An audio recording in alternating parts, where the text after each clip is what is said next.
Pellet gun के use पर उत्तर प्रदेश के पूर्व डीजीपी सुलखान सिंह ने एक अलग नजरिया रखा है। 20 जुलाई को दिल्ली जंतर मंतर प्रोटेस्ट के दौरान 5 प्रदर्शनकारियों पर इसका इस्तेमाल हुआ था। सुलखान सिंह ने क्या लिखा वो बताएं, उसके पहले यह जान लीजिए कि पैलेट गन होती क्या है। 12 बोर ब्रीच लोडिंग बंदूक है। आम लाइसेंसधारी लोगों के पास एक नाली और दुनाली के रूप में आपको दिख जाएगी। फोर्सेस के पास इंडियन ऑर्डिनेंस फैक्ट्री की बनी एक गन होती है।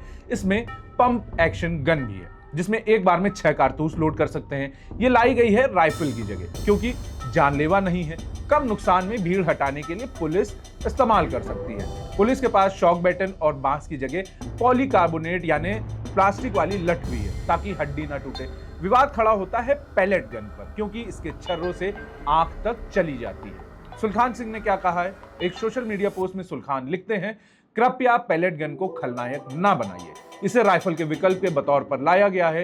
ये कहने का साहस तो हो ही कि राइफल वापस लाइए या फिर इससे बेहतर कोई टूल बताइए। अगर सरकार लोगों के उठाए अनेक सवालों का जवाब नहीं दे रही है तो नागरिक समाज भी पैलेट गन जैसे अनेक प्रश्नों का उत्तर नहीं दे रहे हैं। सुलखान आगे लिखते हैं, राइफल अत्यंत घातक होती है और अब तक ऐसा कोई बेहतर विकल्प नहीं खोजा जा सका है जो भीड़ कंट्रोल करने के लिए पैलेट गन के मुकाबले बेहतर हो। आप आग्नेयास्त्र यानी फायर आर्म्स के इस्तेमाल पर ही सवाल उठा सकते हैं, लेकिन केवल पैलेट गन को निशाना नहीं बनाया जाना चाहिए। गैर कानूनी भीड़ को रोकने पर कोई विवाद नहीं हो सकता। इसका सबसे बेहतर तरीका क्या हो सकता है? इस पर ह्यूमन राइट एक्टिविस्ट, वैज्ञानिक समुदाय और कोर्ट को विचार करना चाहिए। सुलखान अपना किस्सा बताते हैं। मेरठ में 44वीं बटालियन पीएसी के कमांडेंट रहते हुए मेरी एक टुकड़ी को पुलिस पर हमला करने वाली भीड़ पर गोली चलानी पड़ी थी। इसमें एक व्यक्ति की मौत हो गई। मुजफ्फरनगर के पुलिस अधीक्षक ने सरकार के दबाव में पुलिस पार्टी में शामिल थाना प्रभारी को सस्पेंड कर दिया। पीएसी की आईजी ने भी सरकार के दबाव में मुझे प्लाटून कमांडर और पीएसी के अन्य जवानों को सस्पेंड करने को कहा। मैंने इनकार कर दिया। मैंने एक पत्र में उन परिस्थितियों के बारे में विस्तार से बताया कि जिनके चलते गोली चली थी। मैंने गहरी पीड़ा व्यक्त की कि किस तरह पुलिस को बलि का बकरा बनाया जा रहा है। मैंने लिखा, अगर सरकार को लगता है कि गैर कानूनी भीड़ पर आग्नेयास्त्रों का इस्तेमाल नहीं किया जाना चाहिए तो उसे दंड प्रक्रिया सीआरपीसी की धारा 129 में संशोधन करना चाहिए। मेरे डीआईजी ने उस लेटर को अपनी सहमति के साथ आईजी पीएसी को भेज दिया। इसके बाद इस मुद्दे पर मुझसे कभी कुछ नहीं कहा गया।